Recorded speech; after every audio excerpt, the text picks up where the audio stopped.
अगर आप कोई भी हाई परफॉर्मेंस स्पोर्ट जैसे कि football, rugby, hockey, kabaddi, track and field athletics, volleyball, gymnastics या ऐसा कोई गेम खेलते हैं तो उस गेम में अपना बेस्ट परफॉर्म करने के लिए आपको अपने न्यूट्रिशन का ध्यान रखना बहुत ज़्यादा ज़रूरी है। आप अपना बेस्ट परफॉर्म कर पाओ और अपने जीतने के चांसेस को ऊपर ले जा पाओ, इसके लिए ये बहुत ज़्यादा ज़रूरी है कि आपकी बॉडी सही न्यूट्रिशनल स्टेट में हो। मतलब आपकी बॉडी में सही अमाउंट में कार्बोहाइड्रेट्स, प्रोटीन और फैट रहे ट्रेनिंग और कंपटीशन दोनों के दौरान। मैं हूं राघव, मैं एक एडवांस न्यूट्रिशन कोच हूं और इस वीडियो में मैं एथलीट्स के लिए टॉप 5 प्रिंसिपल्स लेकर आया हूं न्यूट्रिशन के।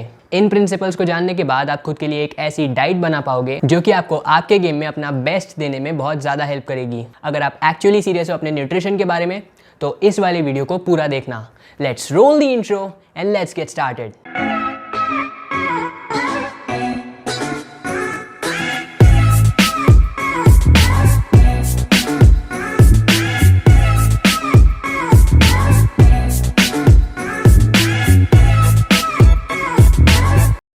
सबसे पहला प्रिंसिपल है कैलोरीज। देखो, आप जो भी खाना खाते हो उसमें से आपकी बॉडी को कैलोरीज मिलती है और ये कैलोरीज एनर्जी होती है। आप दिन भर में अलग अलग एक्टिविटीज़ करके एनर्जी बर्न करते हो और जब आप खाना खाते हो तो आप इसी एनर्जी को कैलोरीज के फॉर्म में अपने खाने से ऑब्टेन करते हो। जो एनर्जी आपको खाने से मिलती है उसे ही आप दिन भर बर्न करते हो। जब आपको ये चीज़ समझ में आ गई तो ये समझो, अगर आप जितनी कैलोरीज खाते हो उतनी ही कैलोरीज बर्न करोगे तो आपका वेट उतना ही रहेगा।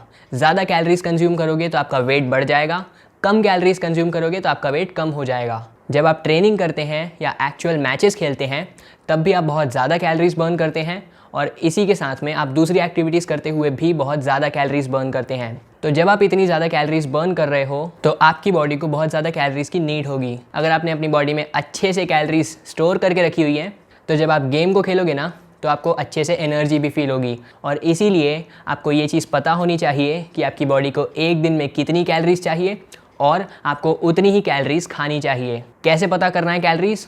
ऑनलाइन जाओ, कैलोरी कैलकुलेटर टाइप करो, उस पर अपने बायोमेट्रिक्स डाल दो और वो आपको ये बता देगा कि आपको कितनी कैलोरीज खानी चाहिए। Point number 2, macronutrients. जो भी खाना हम खाते हैं वो हमें 3 मेजर चीज़ें देता है। सबसे पहले होते हैं कार्बोहाइड्रेट, फिर होता है प्रोटीन और फिर होता है फैट। कार्बोहाइड्रेट्स हमारे मसल्स और नर्वस सिस्टम के लिए प्रेफर्ड एनर्जी फ्यूल होते हैं। प्रोटीन से हमारी बॉडी में मसल्स बनते हैं और बहुत कुछ होता है, लेकिन एथलीट्स के लिए मसल वाला पॉइंट सबसे ज़्यादा इंपॉर्टेंट होता है। और फैट से हमारी बॉडी में और भी बहुत सारे इंपॉर्टेंट फंक्शंस होते हैं। तो जो भी खाना हम खाते हैं उसमें हमें प्रोटीन, कार्ब्स और फैट, ये 3 मैक्रोन्यूट्रिएंट्स बहुत ज़्यादा क्वांटिटी में मिलते हैं। और अब देखो, ये मेन बात है, अगर आप सही क्वांटिटी में प्रोटीन, कार्ब और फैट खाओगे तो आपकी बॉडी को ना ही सिर्फ सही अमाउंट में एनर्जी मिलेगी बल्कि सही रॉ मटेरियल्स भी मिलेंगे खुद को मेंटेन करने के लिए। प्रोटीन, कार्ब्स और फैट के हमारी बॉडी में अलग अलग फंक्शंस होते हैं और एक एथलीट को नॉर्मल इंसान के मुकाबले प्रोटीन बहुत ज़्यादा चाहिए होता है और इसीलिए आपको इस चीज़ को मेक श्योर करना चाहिए, मतलब इस चीज़ का ध्यान रखना चाहिए कि जितने मैक्रोन्यूट्रिएंट्स की आपकी बॉडी को ज़रूरत है आप उतनी ही क्वांटिटी में मैक्रोन्यूट्रिएंट्स को कंज्यूम करें। सही क्वांटिटी में मैक्रोन्यूट्रिएंट्स खाओगे तो सही रिसोर्सेज मिलेंगे आपकी बॉडी को खुद को मेंटेन करने के लिए और जितने ज़्यादा सही रिसोर्सेज आपकी बॉडी को खुद को मेंटेन करने के लिए मिलेंगे उतनी ज़्यादा अच्छी परफॉर्मेंस आपकी बॉडी डिलीवर कर पाएगी, क्योंकि वो सही रिसोर्सेज की वजह से बहुत आराम से अपने आप को रिपेयर कर सकती है और परफॉर्म करने के लिए तैयार कर सकती है। और अब आते हैं तीसरे पॉइंट पर, ये है हेल्दी फूड्स खाओ। देखो, आप एक एथलीट हो और आप अपनी बॉडी पर किसी भी तरह का अननेसेसरी लोड नहीं डाल सकते, क्योंकि आपकी बॉडी उस चीज़ से परेशान होगी और अल्टीमेटली आपके गेम में आपकी परफॉर्मेंस कम हो जाएगी। गेम में परफॉर्म करने के लिए जो एनर्जी आपको चाहिए वो आपको फूड से मिलती है और इसीलिए आपको अपने फूड को बहुत ज़्यादा हेल्दी और क्लीन रखना चाहिए। हेल्दी फूड्स ऐसी चीज़ें होती हैं जिनमें कि कॉम्प्लेक्स कार्बोहाइड्रेट्स होते हैं जो कि बहुत धीरे धीरे ब्रेक डाउन और डाइजेस्ट होते हैं, काफ़ी ज़्यादा मात्रा में प्रोटीन होता है और फैट भी अच्छी क्वांटिटी में होता है। ये जो गाइडलाइंस मैंने आपको अभी दी ना, इन गाइडलाइंस के बदौलत आप अपने फूड का ध्यान रखो और फर्स्ट क्लास परफॉर्मेंस के लिए बाकी चीज़ों को आपकी बॉडी खुद देख लेगी। पॉइंट नंबर 4 है मील टाइमिंग। देखो, ना ही सिर्फ अच्छी परफॉर्मेंस के लिए ये ज़रूरी है कि आप सही खाना खाओ, बल्कि ये भी ज़रूरी है कि आप सही समय पर खाना खाओ। ओके, आपको अपनी ट्रेनिंग के 1-1.5 घंटे पहले एक प्री ट्रेनिंग मील ज़रूर लेनी चाहिए। ट्रेनिंग के बाद एक पोस्ट ट्रेनिंग मील भी ले सकते हो अगर आपको उसकी सच में ज़रूरत हो। इसके अलावा आप ब्रेकफास्ट, लंच और डिनर का टाइम अपने हिसाब से एडजस्ट कर सकते हो, लेकिन इस चीज़ को याद रखना कि जिन भी टाइम्स पर आप ये मील्स लेते हो, मतलब जिस टाइम आप ये खाने की चीज़ें खाते हो, जो आप ब्रेकफास्ट, लंच और डिनर में ले रहे हो, ये टाइम आपकी बॉडी को अच्छे से सूट हो। ओके, लंच के बाद और ट्रेनिंग के पहले आपकी बॉडी को कम से कम 2 घंटे का ब्रेक मिलना चाहिए, जिससे कि वो सारे खाने को डाइजेस्ट कर सके और यूज़ में ले सके। लेकिन मील टाइमिंग एक बहुत बड़ा कंसर्न नहीं है। अगर आप खाना खा के एकदम से सो नहीं जाते हो, या एकदम से ट्रेनिंग पर नहीं जाते हो, या ट्रेनिंग के बाद एकदम से खाना खाने नहीं बैठ जाते हो, तो ओके, ये तीनों चीज़ें मत करना।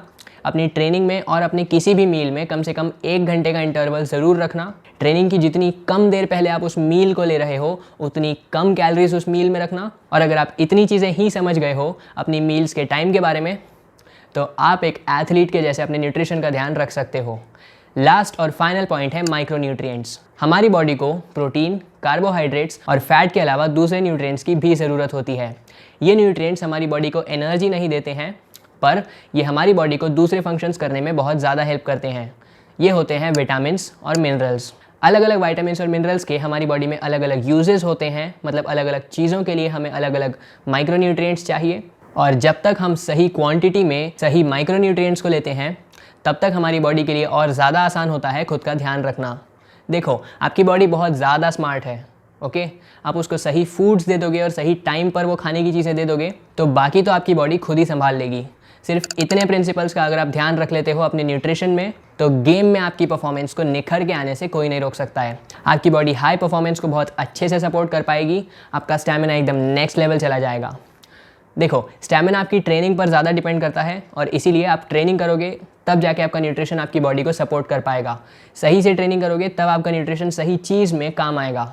ओके, क्या क्या कैरेक्टरिस्टिक्स डेवलप होगी आपकी बॉडी में, ये चीज़ आपकी ट्रेनिंग पर डिपेंड करती है। लेकिन कितनी जल्दी और कितने आराम से आपकी बॉडी उन कैरेक्टरिस्टिक्स को डेवलप कर लेती है, ये चीज़ डिपेंड करती है आपके रेस्ट और आपके न्यूट्रिशन पर। तो अगर आपने ये 5 पॉइंट्स सीख लिए हैं, तो जाओ और इन्हें अपनी डाइट में इस्तेमाल करो। और इस वीडियो के लिए इतना ही।